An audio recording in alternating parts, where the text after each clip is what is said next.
How to add video transitions. To begin, I added 2 videos to my timeline and I would like to add a transition between them. First, go to Effects panel and expand Video Transitions. Here is a list of the transitions you can apply to your clips. Expand the Dissolve bin and drag Cross Dissolve effect into the end or start, or at the cut between your clips. After you applied a transition, select it and go to Effect Controls panel. Here you can change the alignment to be center at the cut.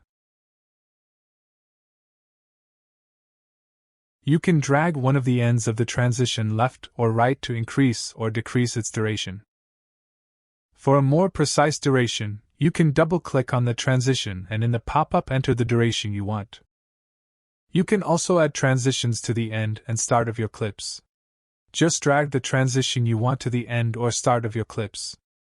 Anyway guys, thanks for watching and I hope you found this useful.